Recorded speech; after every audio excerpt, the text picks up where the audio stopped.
Gio. BT and Sal. Kevin and Tiki. Keith McPherson, your nighttime host on The Fan. On The Fan. On The Fan. On The Fan.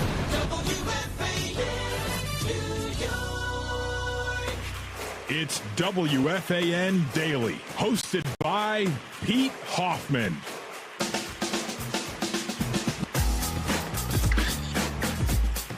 Well, it's another episode of WFAN Daily with your host, Pete Hoffman.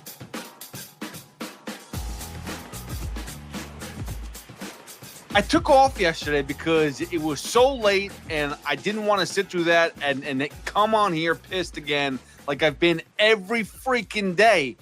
But last night was the worst loss of the season.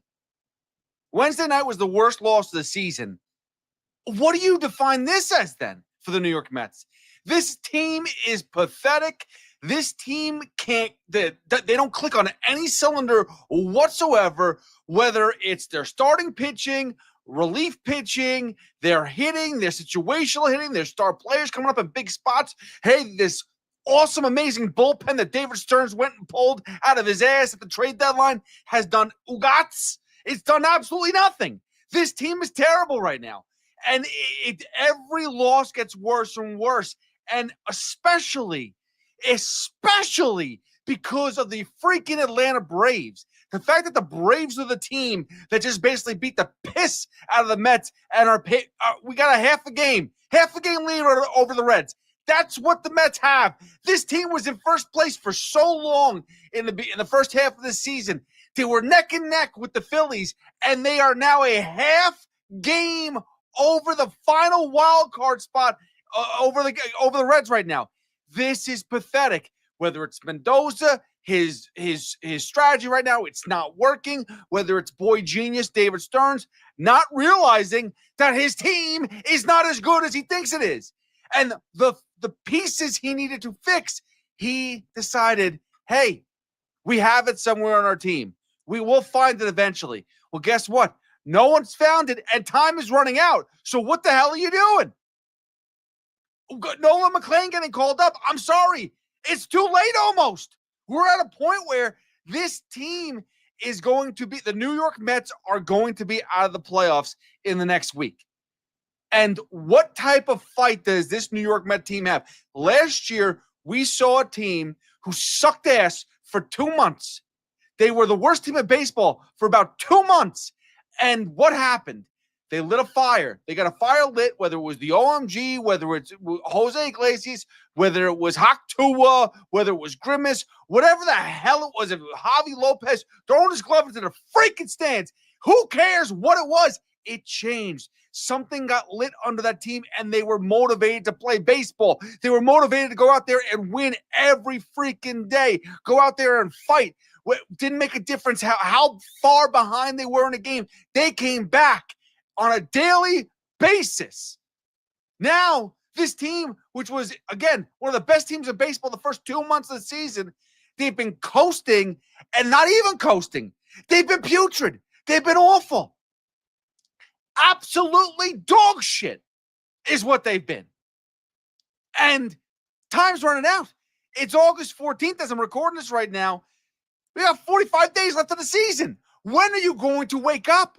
You just got smoked and embarrassed at home by a lousy Atlanta Braves team, which, by the way, they've been out of the playoffs for a long time. Guess what? They won the season series again against the New York Mets. How about that?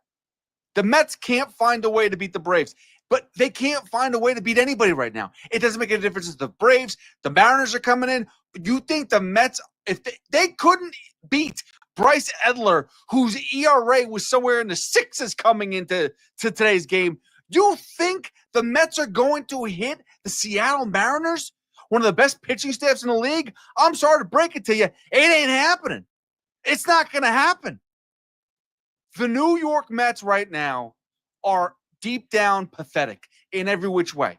First of all, let's break it down with Kodai Senga. Kodai Senga actually pitched a really good game today. It would have been amazing for him to go 6 innings. You know, David Stearns did bring in an amazing, bullpen, but They can't get to that bullpen because our pitchers can't go deep into games. It would have been nice for him to get out of that jam in the sixth. And and I understand that Mendoza felt that at 93 pitches in that situation, Senga was done. I understand that's what Mendoza felt. And not to mention the day before, David Peterson got effed. Or let's put it this way, David Peterson effed the entire Mets fan base by blowing up in that fourth inning to basically give the Braves the start to a 9-run inning. I get it. So you see that what happened on Wednesday. You don't want to touch fire again. I get it. Bring in the relief. Let's go. Let's get out of this inning. Bring in Tyler Rogers, the one guy that's been reliable. Well, here's the problem, though. Senga was pitching well the entire game. I would trust Kodai Senga at that moment to get out of it. And I know you could say that's second guessing. That's first guessing for me. I want Kodai Senga, a starting pitcher, to go deep into games and make him freaking work. I understand he had that base hit. It's now first and third. Albies has hit a home run off him before, but guess what? You got to do your freaking job. I'm tired of this pussification of the relief pitchers or any pitcher in general. It doesn't make a difference. You have to battle. That's the goal of the game, is go out there and battle. You're throwing 100 pitches in the first 3 innings. Well, guess what? That's the wrong time to battle. Battle then. Battle with 5 2/3 in the game. When there's 1 out to go, battle there, Kodai Senga. Get him to go out and attack Ozzie Albies and find a way to get him out, because you were great up until that point in time. You're telling me you can't get one more batter. You're telling me you can't get that out. But guess what? The game should be on Kodai Senga, because he's the one who pitched the majority of the game. He's the one who gets the ball to start it off. So let him have that opportunity to get out of the inning. Instead, Tyler Rogers comes in, and Tyler Rogers has been fantastic. No one's going to listen. He pitched an inning and a third. He gave up a base hit. I mean, it's going to happen. Contact, it's going to happen. And he gives up the game-tying run. It sucks. The Mets have a lead. They finally have a lead, and that's what happens. But Tyler Rogers goes out, continues to pitch well, and then the offense comes alive a little bit. Pete Alonso gets another big RBI, 99 on the season right now. As if I'm correct, unless Cal Raleigh added more, he has the league leading total for RBIs. Pete Alonso's having a brilliant year. You know who's not having a brilliant year? Juan freaking Soto. Everyone's been saying it now, and it is what it is. Juan Soto has been having an okay year. You look at his numbers, he's doing all right. The one thing he's not doing well in is in big moments. The failing is continuous, and it is pathetic. Him striking out on 3 pitches in his last at-bat was pathetic. In big spots, not being able to make contact to continue the inning, more. For him to get on base, would be very helpful in those spots. I know he walks a lot, but it looks like he's looking for the walk, and he'll fight off pitches just to get on base, and that's good. But sometimes we need that freaking base hit, dude. And he's electing not to do it. I'm not sure what's holding him back. And then, again, like I said, in the big spot, he strikes out on 3 pitches. It's been pathetic. The only person now, and Pete Alonso, I'm not going to take it away from Pete Alonso, because he had the home run the other day. He's been hitting better. Again, 99 RBIs. He's been doing better as of late. Francisco Lindor's on fire now. Francisco Lindor, solo home run early in the game to take the lead. A bunch of base hits today. I think it was 3 for 4 to finish the game. And that's off of another good game from yesterday. The problem is that the leads just can't be held, because whether it's the starting pitching or the relief pitching. I mean, Ryan Helsley, and I talked about this early on. I don't mind the bulk of the moves going towards the bullpen, or at least whether it's, do I mind if the bulk moves went to the bullpen? I wish there was other moves made. I don't mind the bullpen moves, but to think that Ryan Helsley was the clear-cut option, I was happy about it at the time. But there was one glaring hole about him in 21 saves and an ERA of about 239 or 250 or whatever it was. There was one glaring number that stuck out. His whip was at a 1.39, which meant that he was allowing a lot of base runners, which means that there were ample opportunities for him to explode. Now, the Cardinals may have a better defense than the Mets, or the Cardinals may have had a better situational play by their defenders. Who knows? Whatever the case is, Ryan Helsley has failed. He has completely failed. Every game he comes in, there's another excuse, there's another blow up, and there's no more excuses. Ryan Helsley is not who we thought he was. Come out to Hell's Bells, come out to freaking a Miley Cyrus song. I don't give a crap. Just get freaking out. And he's not doing it. And that's a freaking problem. Because then all of a sudden, then you get to Edwin Diaz. What does it matter? It doesn't matter. Carlos Mendoza can't get it right because his pitchers can't get it right. It's the double-edged sword. I want to get to my bullpen early here because, listen, I wasn't thrilled with how the approach was. You're going to Tyler Rogers in the 6th inning. Now you're putting a little bit more pressure, adding an extra out to the 7th, 8th, 9th. But that's what he chose. That's what he did. They failed. They ended up getting the lead back again, and still this relief pitching gave it back up. It's unbelievable. Day after day, this bullpen, this starting pitching, and this offense just completely shits the bed.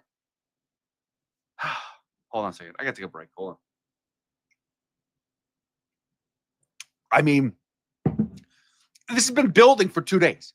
I didn't want to do this yesterday. I didn't want to do this on Wednesday because think about this crap. Wednesday could have been or should have been the worst loss of the season. You're up 6-0. David Peterson, your best starting pitcher, is on the mound. Everything is going well until the 4th inning, and he gives up a 6th spot, and then Reed Garrett comes in and just dumps more gasoline on the fire, and it's 9-0 or 9-6, and the Mets don't score another run after that. And it's like, oh my God, why does this team continue to suck so much? And I have no more answers. I'm not going to sit here and blame Juan Soto because, Juan Soto, he's not happy where he is. And that's bullshit. I'm tired of it. Stop with the nonsense. Stop with this. Juan Soto got paid. Juan Soto is very happy. Okay. Juan Soto was never a guy that cared about where he was going to be. He cared about making a ton of money, and he's got a ton of money, and he's still performing, but there are moments where he is not, and those moments happen to be in the biggest spot in the game. That's the problem. It's not whether or not he's freaking happy. I don't think he's walking up there in the 9th inning or 8th inning of a game and going, I'm not very happy today. I'm going to strike out. I don't think he gives a shit. I don't think he thinks about that. I think he's like, how am I going to get this ball in play? How am I going to get on base? What's this pitcher pitching? I think that's what he's thinking about. I don't think he's caring about, I'm wearing pinstripes right now. This sucks. I don't think he cares. I'm sorry, guys. Whether it's pinstripes, whether it's the black jersey, whether it's the purple, the City Connect jersey, I don't think Juan Soto cares if he was wearing green, orange, and yellow. He wouldn't give a shit. He got paid. The problem is he got paid to do things that we want him to do that he can't do right now, which is get big hits in big spots and score a lot of runs. He is not efficient at that for whatever reason. I don't know why.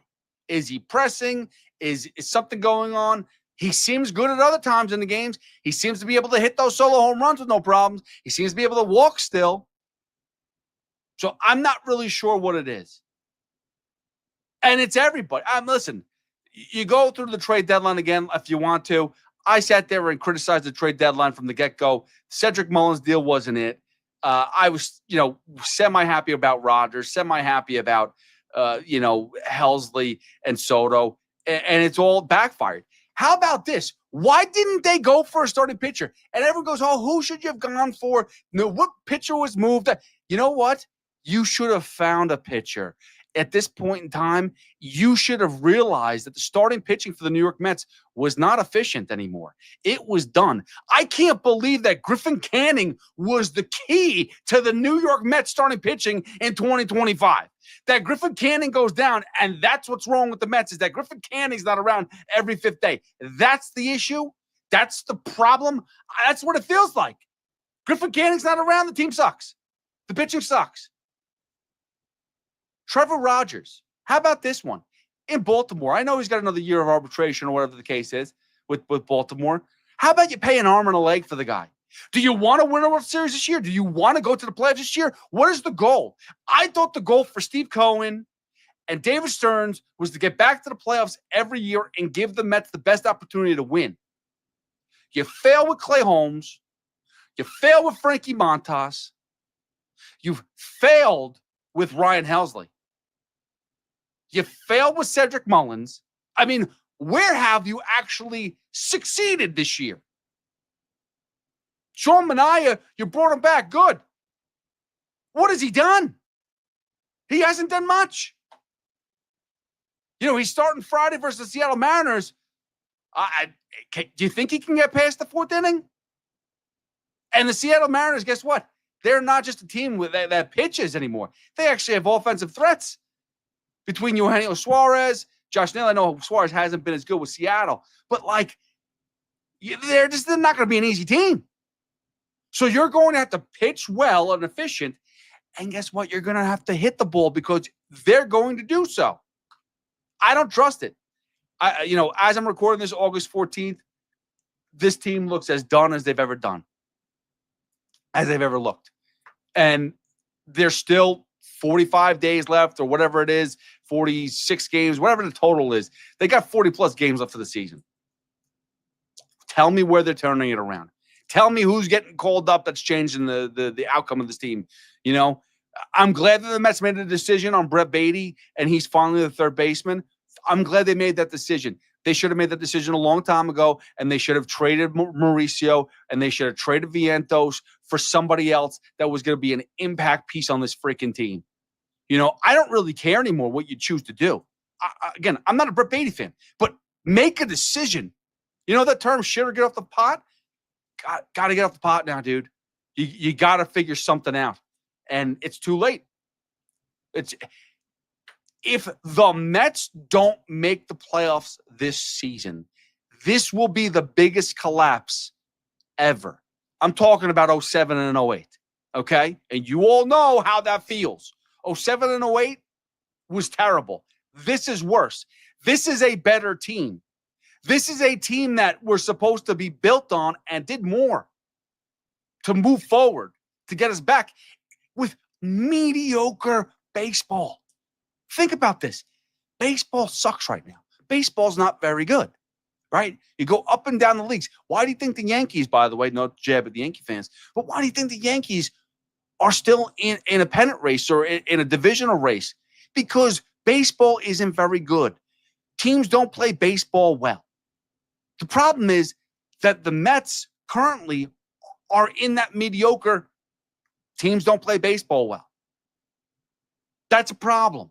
They're not on the upper echelon anymore. The Phillies aren't playing good ball. The Phillies lost again. The Phillies couldn't help us versus Cincinnati. Now they help us out by losing to the Nationals, and the Mets still find a way to lose on a day where they could gain ground against somebody. They've had so many opportunities, and they continue to piss on us. Listen, it's right now as I'm recording this, it's 10:13 on Thursday night. I'm going to stop this. You can enjoy it. You listen back to it if you want to. Cut it up, whatever.